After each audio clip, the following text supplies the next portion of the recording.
to do with my hair.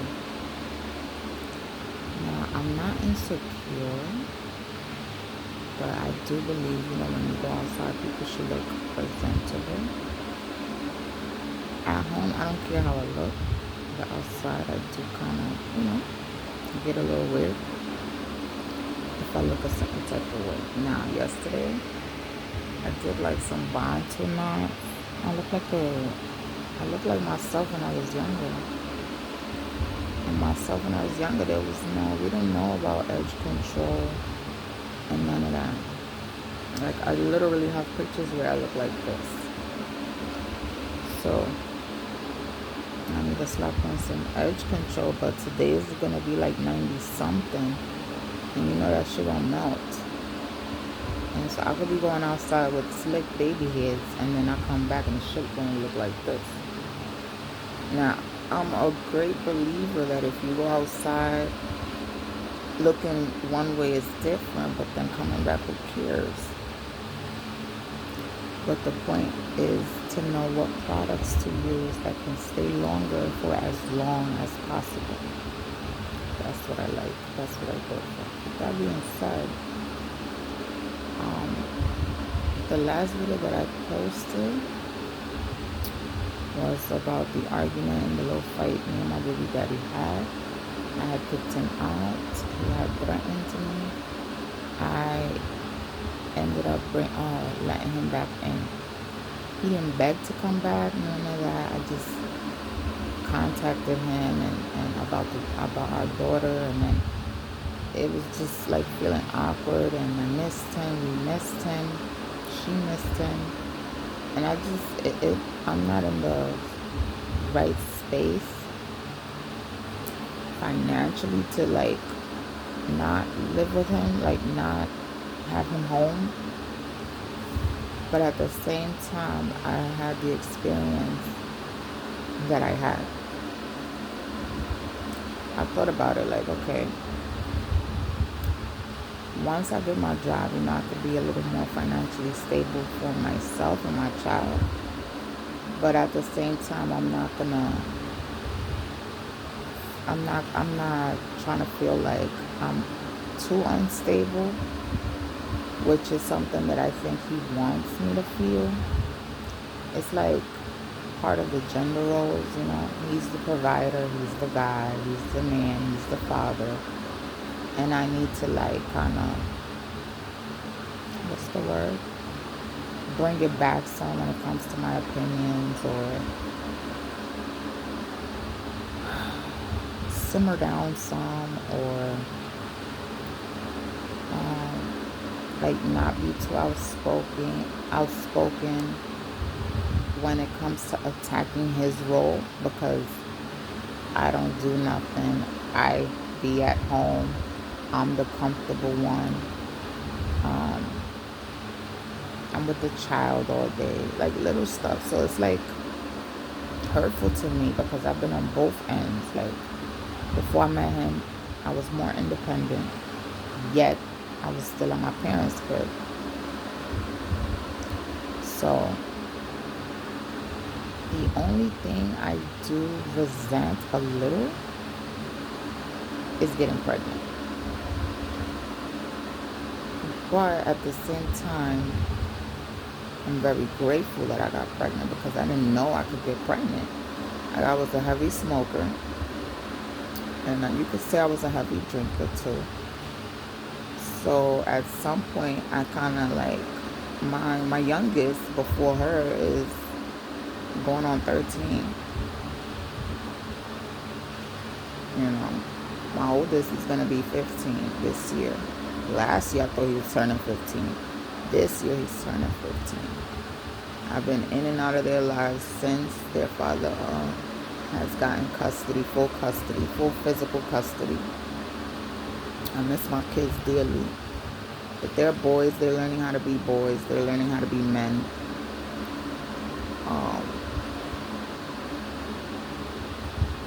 And I never even thought I would have a girl.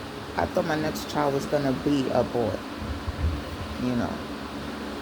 But God sent me a girl. So I'm very grateful for that. And at the same time, I don't regret saying, that my baby daddy is, uh, I remember at the time I used to say, I want kids. I want kids. When I met him, I want kids.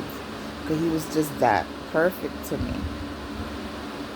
And I told him, I want kids. I'm not, I want kids. But I didn't think I was going to get pregnant like that soon. I thought, yeah, you baby daddy material, you husband material, you boyfriend material. You my kind of guy. But I got pregnant as soon as I moved. I moved in September. By November, I was pregnant. So in October, I had family members suspecting I was pregnant, but according to the calendar, I got pregnant in November. My child's about to be 1 next month, and that was like our first real. We've argued, I've made videos and stuff, but I think that was our first real, like, what is the word? Like, reality check. He reminds me all the time, he can leave, but he is the type to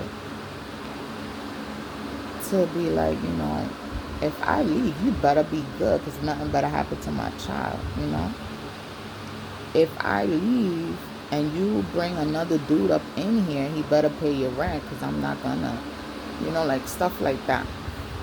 Which is fine, and I respect it more. I respect him more for being that honest. Where I start feeling like I may lose disrespect if I feel he's lying to me.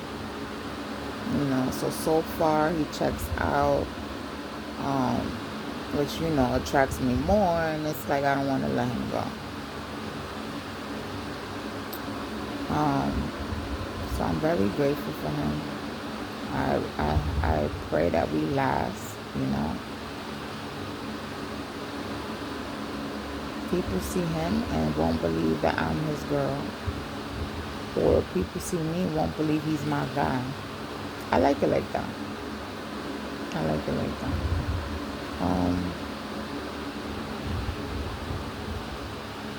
What else? I'm not trying to put all my business on the internet, mainly because I have cords, I have kids, I have parents that don't know. But because of my sons, and because I was always on social media and posting stuff before I wasn't, I want them to eventually bump into the stuff that I post, so that they can feel like they can know me a little more better.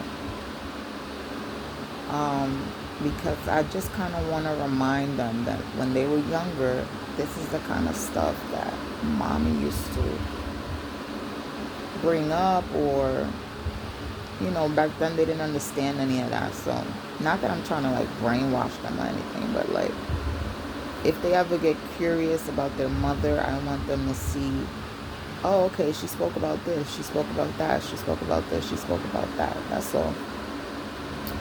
And for any viewer that may be going through any of the stuff that I went through, kind of to see my point of view and stuff and whatnot. In my 30s, I laugh at myself.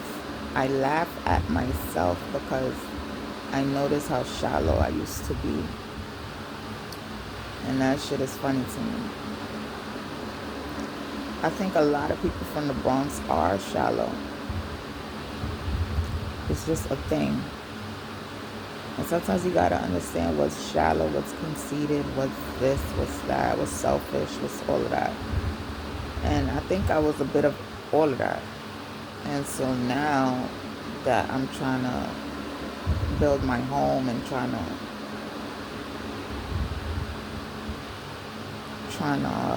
be with my family and reconnect with some family. My sons is my family, everyone knows that. But now my daughter's my family, so I need to make sure that I can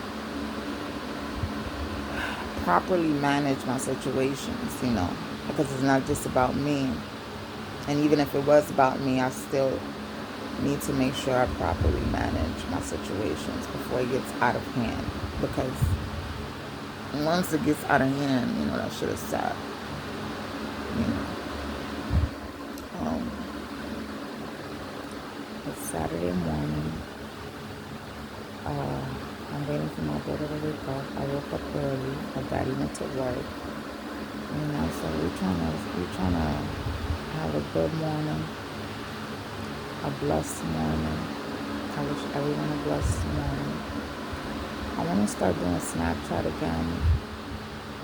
I loved making Snapchats when my kids were younger. So I want to try to do that again. Sober. And see how that goes.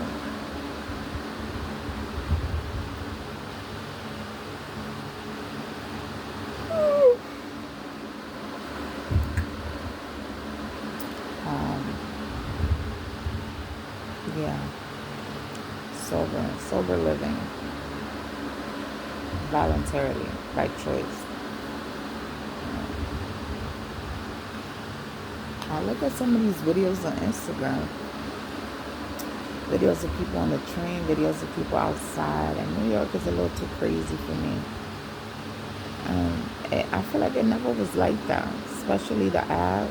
It was never like that. It looks more like Harlem to me. Like when you used to get off on 125th, it just looks so zombie-ish now. And on the Ave, it just looks so zombie-ish. No matter how bougie they try to make it look, it just looks zombie-ish. And on the trains, people is bugging.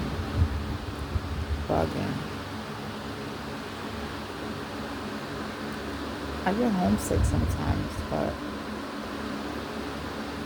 I don't think I will ever go back as far as living unless, I find a job, a lit boss, and, she or he can do for their employees. Their employees don't need for shit. Something like that I could go back to, but, or, someone that has a whole company and oh yeah, you need an apartment? Sure, I got you. Here you go. Or got the connections or something. Give a fuck if I relocate. That's what I need. A boss that gives a fuck if I relocate. For them, knows about my skills, know all of that, and gives a fuck if I relocate. If that's not it, I'm not going back. I'm fighting in court to make sure my kids have access to me out here. Whenever they bored, they want to see their moms. They got to understand you're going to travel about 4 to 6 hours out your day to come see me and going back. So collect the best drivers and make it happen. But and it's perfect because they're teenagers now. They're young men now. And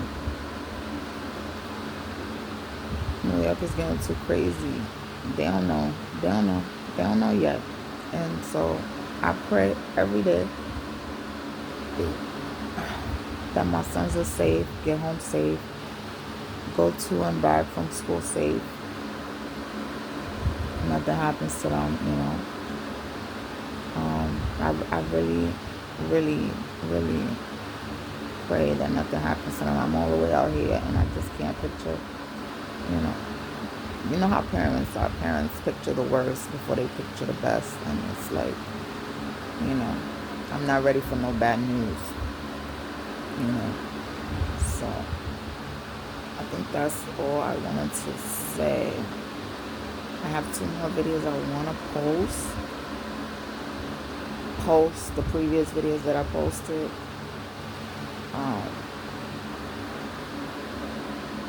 Yeah.